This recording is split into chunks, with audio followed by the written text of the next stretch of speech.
Bom dia, boa tarde, boa noite. Meu nome é Diego Borriol Rangel e este vídeo é um trabalho para M3 no curso de Engenharia Mecânica da Univale, matéria de desenho técnico. Nesse vídeo eu vou falar sobre a geometria descritiva, ponto reto e plano, método Monge, métodos descritivos de rotação, rebatimento e mudança de plano, vistas ortográficas e perspectivas, beleza? Então vamos começar direto aqui. Vamos começar pelo estudo, vamos começar pelos pontos, pelo estudo da reta, beleza? Como determina uma reta? Por um ponto passa diversas retas, como vocês podem ver aqui no exemplo. E uma reta é definida por dois pontos. Então aqui nós temos a reta R1 e o ponto A e o ponto B. Como é a projeção de um segmento de reta?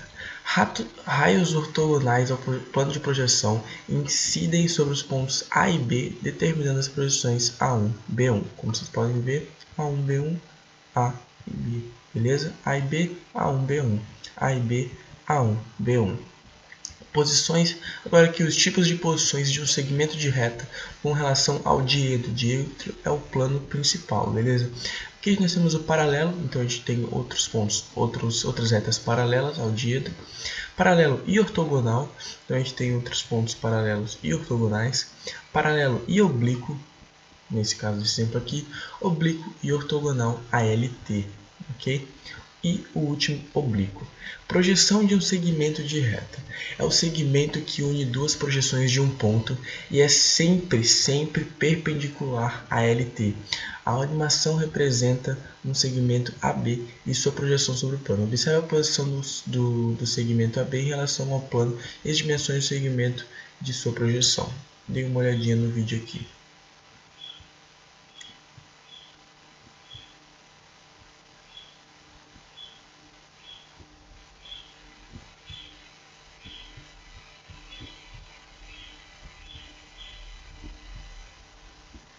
Beleza? Então vamos falar agora sobre generalidades sobre retas. Para fazer a projeção de uma reta, basta unir as projeções de dois raios de seus pontos. Na figura abaixo, essa é representada uma reta R, na qual tomando dois de seus pontos, A e B.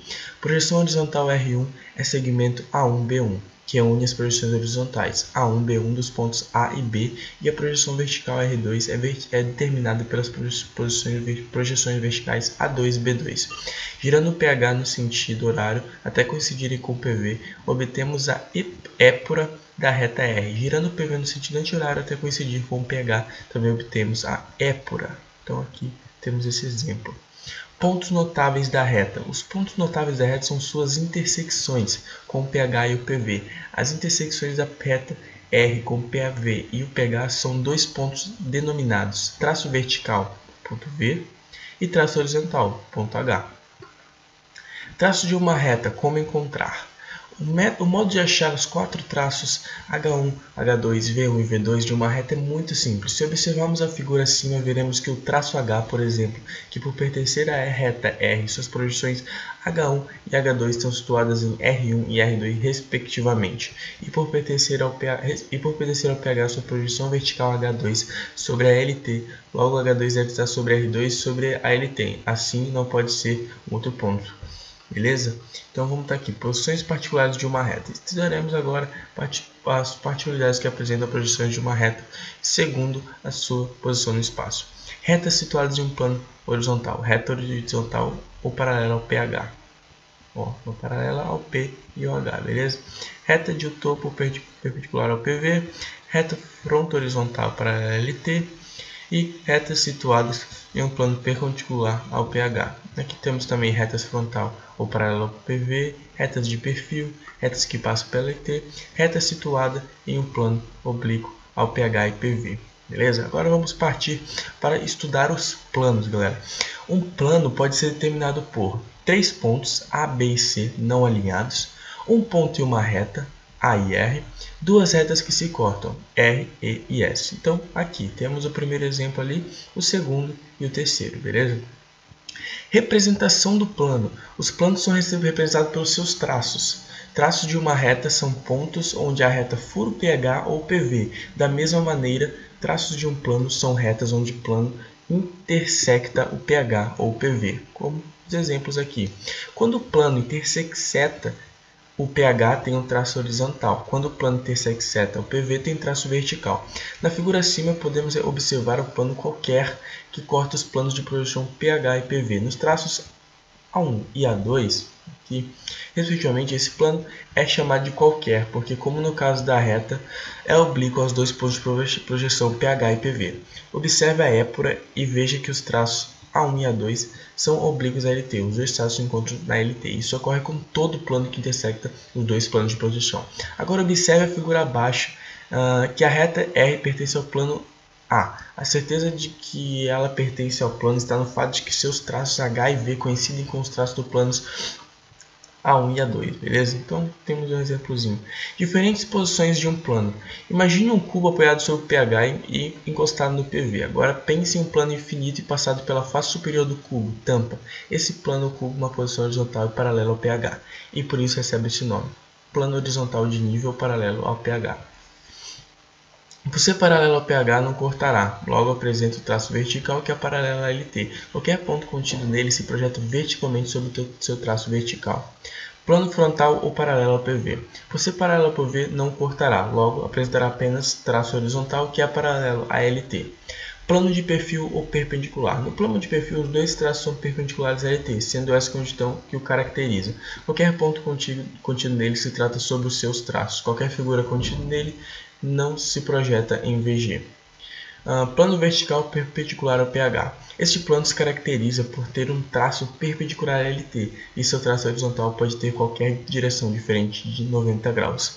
Plano de topo ou perpendicular ao PV. No plano de topo, o traço horizontal é perpendicular à LT e o traço vertical pode ser qualquer direção diferente de 90 graus, sendo essa a condição que o caracteriza. Plano que passa pela LT. Esse é o único caso em que o plano não pode ser determinado por seus traços, pois eles estão confundidos com a LT. Então, então é necessário outra posição para definir sua posição. Normalmente utiliza um ponto, assim o plano é dado pela LT e o ponto A. Qualquer figura contida dele não se projeta em VG. Plano de rampa.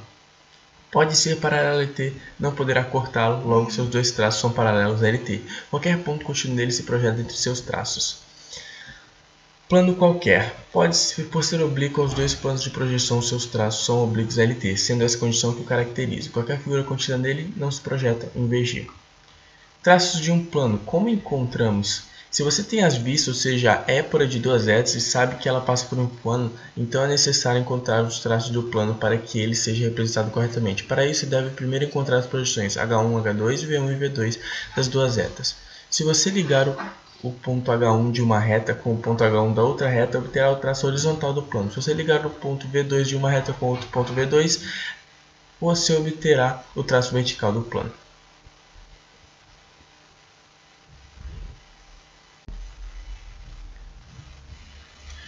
Agora vamos falar um pouco do método Monge. Quem foi Gaspard Monge? É daí que vem o nome método Monge. Gaspard Monge foi um sábio desenhista francês, figura política do final do século XVIII e início do século XIX, um dos fundadores da Escola Politécnica Francesa, criador da geometria descritiva e grande técnico da geometria analítica. Ele pode ser considerado o pai da geometria diferencial de curvas de superfície do espaço. Monge foi professor da Escola Militar de Mézières e da Escola Politécnica de Paris, onde teve como discípulos seguidores da sua obra Jean-Pierre Hachet, Barnabé Buffon, Jean-Victor Poncelet, Charles Dupin, Michel Charles, Theodore Oliver, C.F. Leroy, Jules Delagourmière, a Victor Amadé Meclin, tendo este último exercido o magistério no último quartel do século XIX. Gaspard Monge aprimorou uma técnica de representação gráfica já iniciada pelos egípcios, que representava apenas a planta, a elevação e o perfil. Esse interesse em estudar essa técnica resultou de impulsos patrióticos que visaram tirar a França da dependência da indústria estrangeira. Então, o que é o método Monge? É um método criado por Gaspard Monge, que utiliza dois planos de projeção perpendiculares entre si, plano horizontal e plano vertical, ilimitados, onde são feitas as projeções das figuras que se quer representar em duas dimensões. Vou botar um videozinho aqui para explicar melhor.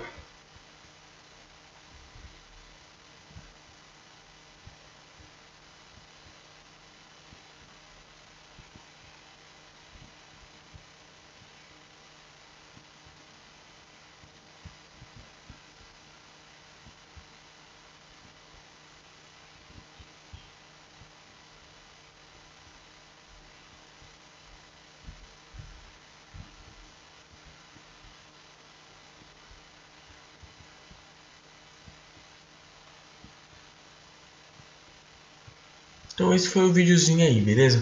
Então esse é o método MOND. Agora vamos falar um pouco sobre a rotação. Rotação é um dos métodos descritivos da geometria descritiva.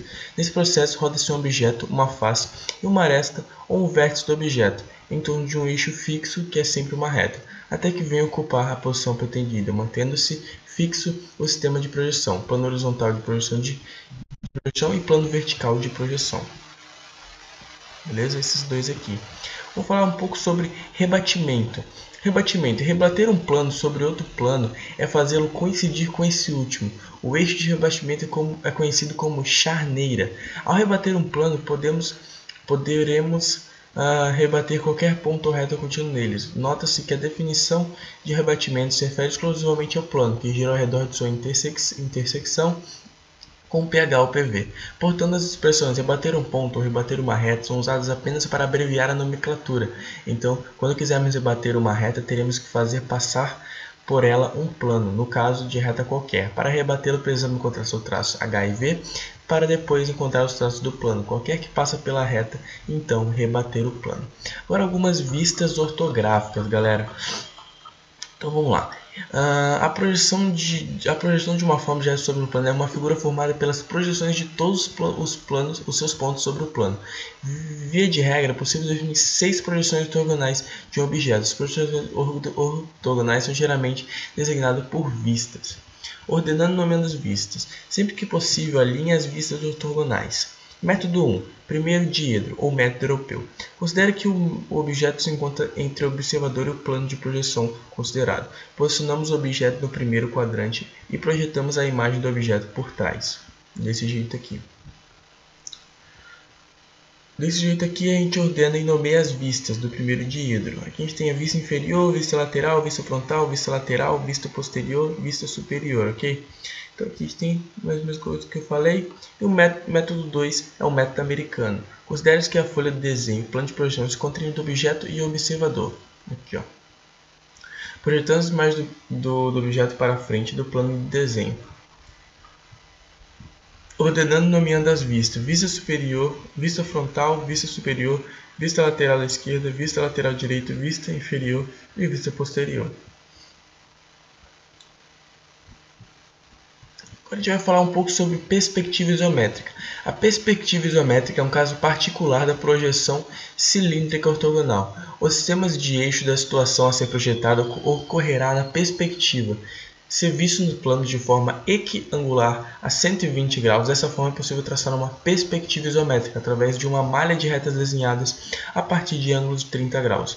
O termo isométrica vem do grego mesma medida, já que as medidas ortogonais retiradas das vistas ortogonais são redesenhadas nos eixos x, y e z, com os tamanhos indicados pelas cotas. As linhas inclinadas que estão fora do tri-eixo ortogonal não têm as mesmas medidas. Entre todas as perspectivas paralelas, as isométricas são as mais comuns de ser utilizadas no dia a dia de escritórios de projetos de mecânica devido à sua versatilidade e facilidade de montagem. Ela, no entanto, tem suas desvantagens, dado que vários pontos nos objetos representados podem gerar ilusões de óptica por meio de coincidências plano bidimensional, além dos círculos, isocírculos e arcos serem trabalhosos de se construir com o compasso.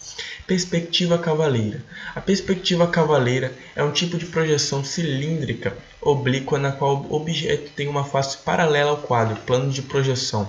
Ela é considerada um método de perspectiva rápida em virtude da facilidade em que se pode obter o desenho de objetos de dimensões reduzidas, principalmente se estiver superfície planas. Geralmente o quadro é posicionado na vertical, mas se for colocado na horizontal, constituirá a projeção cilíndrica oblíqua, uma variedade da perspectiva cavaleira, a qual os autores franceses no começo do século XIX denominaram de perspectiva militar. Aqui tem algumas perspectivas, como essa daqui, ó. A perspectiva exata são esse outro tipo de perspectiva, a cavaleira é desse tipo aqui, a bimétrica se encontra desse tipo aqui e a isométrica. E aqui nós temos as perspectivas da cavaleira isométrica e bimétrica. A cavaleira 30 graus vista assim, a 45 assim e a 60 assim. A isométrica é feita assim, a vista dela, e a bimétrica é assim, galera. Então esse foi o trabalho, espero que tenham gostado. Tchau, tchau.